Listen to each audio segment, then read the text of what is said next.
And we turn now to the executive director of the World Food Program, Cindy McCain, also part of the United Nations. Director McCain, we just heard this ceasefire is bringing some aid into Gaza, but UNICEF just published some information saying that there is a life-threatening form of malnutrition in children that could increase by nearly 30% in Gaza. Weakened immune systems, weight loss, death from illness like common cold and diarrhea. They are talking simply about the children who make up half the population. What are you doing to prevent this from happening? Well, thank you for having me. First of all, the bottom line here is that we need to get more aid in, as has been said. We are looking at possibly being on the brink of famine in this region. This is something that's not only terrific, but it will spread.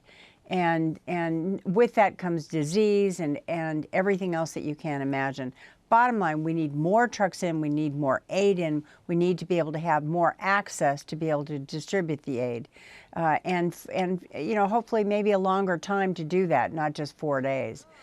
We look forward to making sure that we can work with all of our partners on the ground and in the area to make sure that this can happen. And I want to thank the Egyptians for being so helpful in all of this. UNICEF also said approximately 30,000 children under the age of 5 in Gaza had stunted growth. And this was even before the war began. Right. Why? Well, the access for aid, again, prior to the war and then, of course, since the war, has been an issue all along. And the ability to make sure that these children get the proper nutrients, not just food, but the proper nutrients in this. It's a terrific situation. It is a massive, catastrophic event that is occurring, and it will cross regions as it happens. We have got to be able to get in there, and not only that, we have to make sure that we can safely have access to be able to feed the people that we need to feed. So far, we've fed about 110,000 since the ceasefire, but we need to do a lot more than that. For the next generations, no doubt. I know you are looking at the entire globe here, and there is a lot of need right now. I read that the World Food Program had to cut off 10 million people in Afghanistan.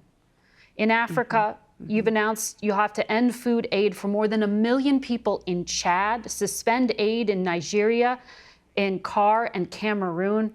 How do you possibly prioritize need, and how do you decide who to cut off? Oh, Margaret, it's something that keeps me awake at night, and that's the honest truth. It's very difficult to do, but the problem is not just the ability to not be able to feed, but it's the problem is the world needs to step up and help us.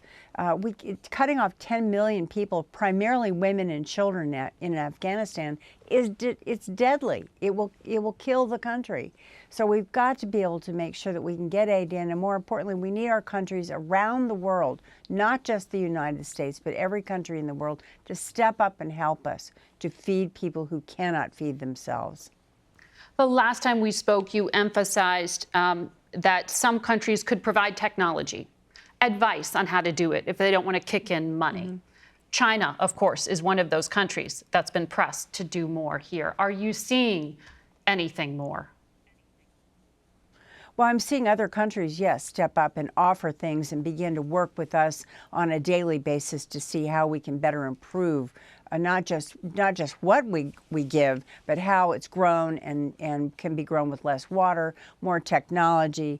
It's a series of things to try to combat not only climate change, but the effects of COVID as well as conflict. It's a long-range prospect, but we do need the technology. And specifically, the crisis was made worse by Russia's invasion of Ukraine, which is such a breadbasket for the world. How significant is that conflict now on supply? Well, as you know, it has managed to really devastate many countries, not just from not having enough grain to be able to distribute, but also enough money to be able to do that. The Russian invasion has caused catastrophic effects that have dribbled all the way down through Africa, as was mentioned, and so forth. Ukraine was very significant in all of this. We are getting grain out, as you know, it's going in different directions, but we are getting some out. But this is a catastrophic event, as I said, and it's affected nearly every country in the world. Well, Director McCain, we thank you for working on these hard issues and your time today.